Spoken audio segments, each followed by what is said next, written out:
The fall of Rome, the money trick that destroyed an empire.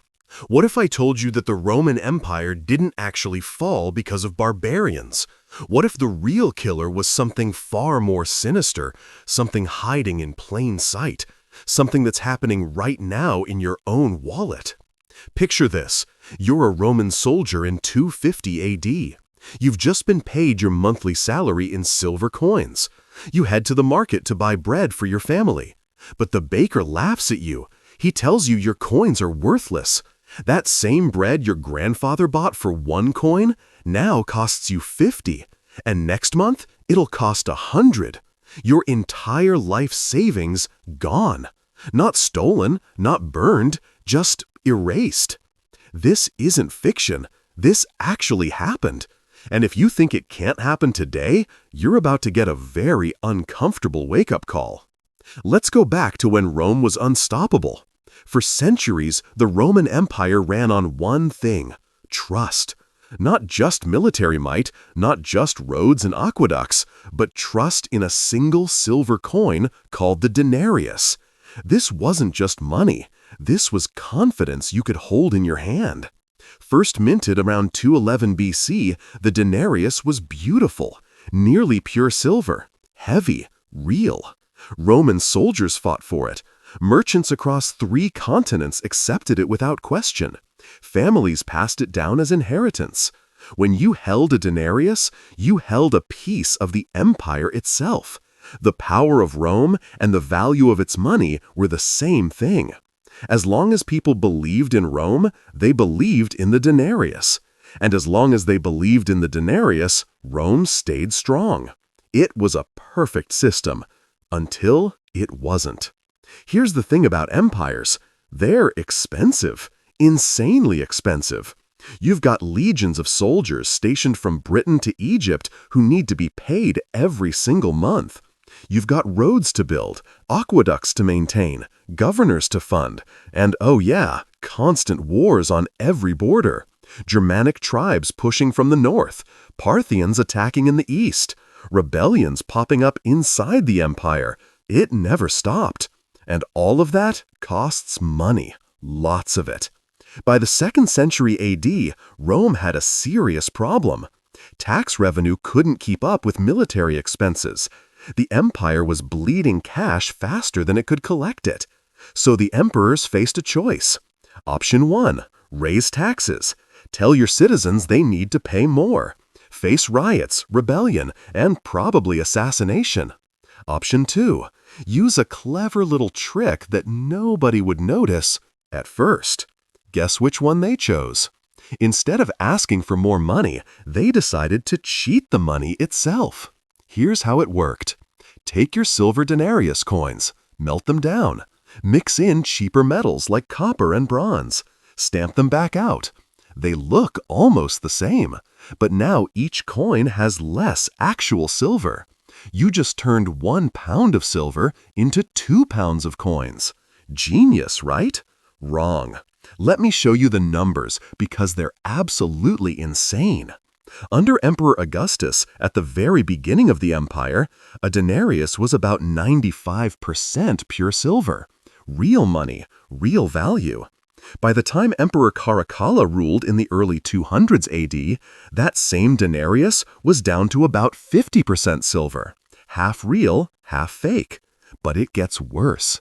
By Emperor Gallienus in the mid-200s AD, the denarius contained less than 5% silver. Let that sink in. A coin that was once nearly pure silver had become a cheap bronze disc with a thin silver coating that rubbed off in your hands.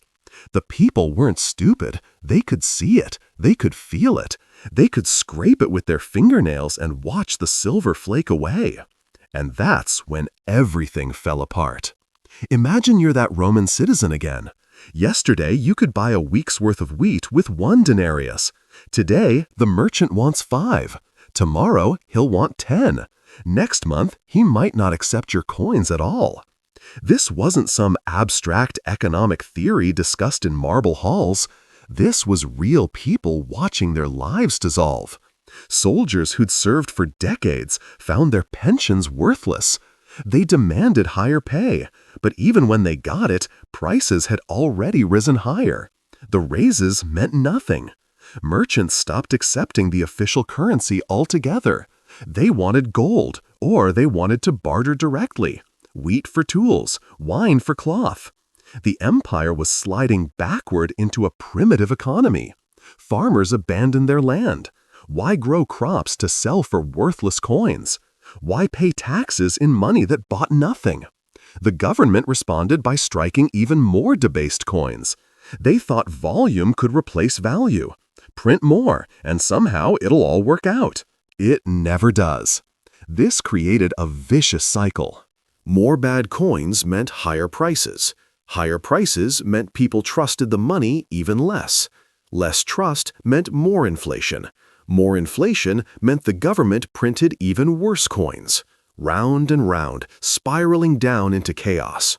Between 235 and 285 AD, Rome entered what historians call the crisis of the 3rd century, and crisis doesn't even begin to describe it.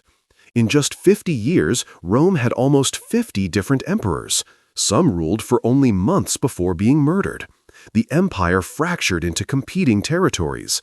Plagues swept through cities. Barbarian invasions increased. Civil wars erupted constantly. Everyone focuses on the political chaos, the military defeats, the assassinations.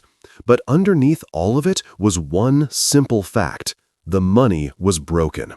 When your currency is worthless, you can't pay soldiers. When you can't pay soldiers, they either desert or rebel. When armies rebel, provinces break away. When provinces break away, tax revenue drops. When tax revenue drops, you print more bad money, and the cycle continues. The Roman government tried everything to stop it. They demanded taxes be paid in goods instead of coins. They forced people to stay in their jobs. They tied farmers to their land by law. None of it worked. You can't force trust. You can't legislate value. Then came Emperor Diocletian. In 301 AD, he decided he'd had enough. He was going to fix this inflation problem once and for all. His solution? The Edict on Maximum Prices. This wasn't a suggestion, this was law. Diocletian's government set fixed prices for over 1,000 goods and services: grain, meat, wine, clothing, labor, everything. And if you charged more than the legal maximum, death penalty. Problem solved, right? Not even close. Here's what actually happened. When you force bread to cost 1 coin, but that coin is worthless and wheat is scarce, bakers simply stop baking. Why make bread at a loss? Official markets dried up overnight, but people still needed to eat, so the black market exploded. Secret deals, hidden transactions, trading in back alleys. The law said one price, reality said another, and reality always wins. Diocletian's edict was a complete disaster. It proved something crucial. You cannot fix a broken currency with laws. You can't decree that worthless coins have value. The universe doesn't work that way. Eventually, they gave up on the denarius entirely. Around 312 AD, Emperor Constantine introduced a new coin, the solidus. This one was pure gold, consistent weight, consistent purity, real value. And it worked. The solidus restored some stability and lasted for centuries in the Eastern Roman Empire, which we call the Byzantine Empire. But here's the tragedy. By the time Constantine fixed the currency, the Western Roman Empire was already dying. The debasement of the denarius had hollowed out everything. Trade networks had collapsed, cities had shrunk, the economy had reverted to localized barter. The military couldn't be properly funded. Provinces were breaking away. The barbarians who eventually sacked Rome, they didn't defeat a mighty empire. They pushed over a hollow shell that had already rotted from within. The fall of Rome wasn't one dramatic moment. It was a slow unraveling over generations, and currency collapse was the thread that pulled it all apart. So what does this ancient history lesson mean for you, sitting here in the 21st century? Everything. Because the destruction of money is always the destruction of empires, and we're watching it happen again. Rome thought it could trick people with coins that looked the same but contained less real value. Modern governments think they can do the same thing with paper money, computer digits, and interest rate manipulation. Same trick, different technology. After World War I, Germany owed massive reparations. Instead of raising taxes, they printed marks. By 1923, they were in full hyperinflation. A loaf of bread that cost 1 mark before the war cost over 200 billion marks by November 1923. People used cash as wallpaper because it was cheaper than buying actual wallpaper. Life savings evaporated, pensioners starved, and the economic despair created the perfect conditions for extremism and eventually Hitler's rise. The Roman playbook, repeated perfectly. Zimbabwe did it in the 2000s. Land seizures crashed production. Revenue dropped, so they printed money. By 2008, inflation hit 89.6 trillion% annually. Prices doubled every single day. Eventually, they abandoned their currency entirely, just like Rome abandoned the denarius. But you don't need to look at extreme examples. Let's talk about the United States dollar. In 1971, President Nixon completely severed the link between the dollar and gold. From that moment, the dollar became a fiat currency, backed by nothing except trust in the government. Sound familiar? Since 1971, the temptation to spend beyond means became irresistible. National debt exploded, money supply expanded continuously. And inflation became the background noise of economic life. We don't have wheelbarrows full of cash yet, but here's a fact. $1 in 1971 had the same purchasing power as about $7 today. The bills look the same, they feel the same, but the value has been gutted. Your grandparents could buy a house on a single income. You might struggle with 2 incomes and dual graduate degrees.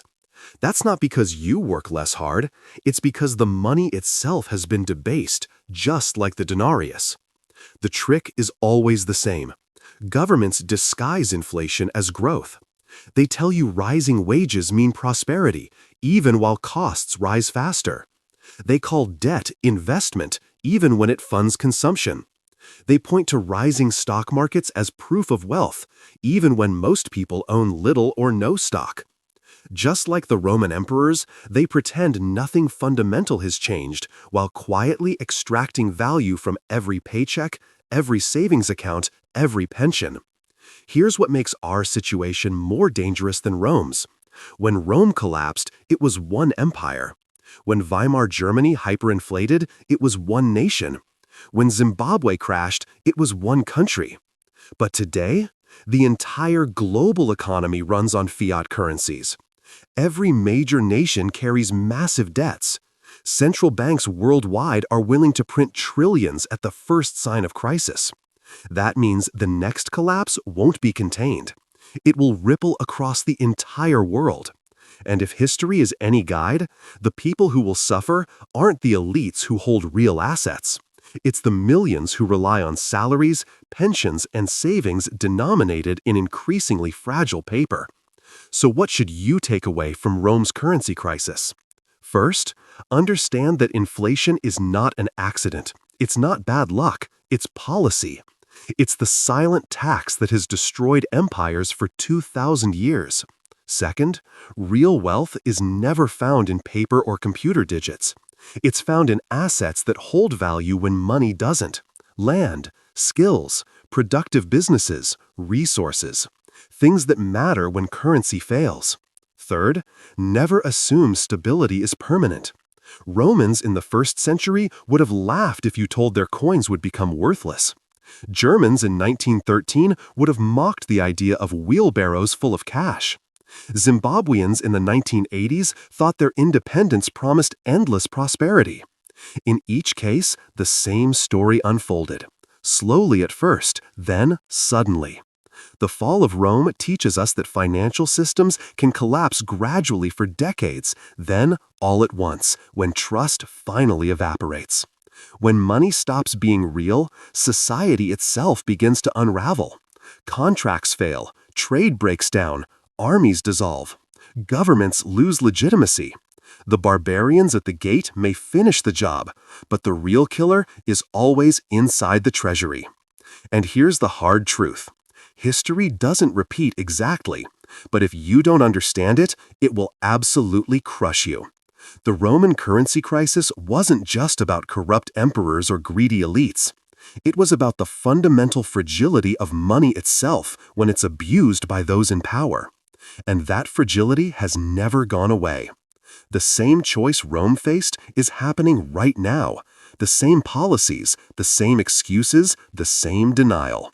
The only question is, will you be prepared when the coin in your hand becomes as worthless as a denarius from 260 AD? If this changed how you see money, hit that subscribe button. History has all the answers to our modern problems. You just need to know where to look, and I'll show you exactly where.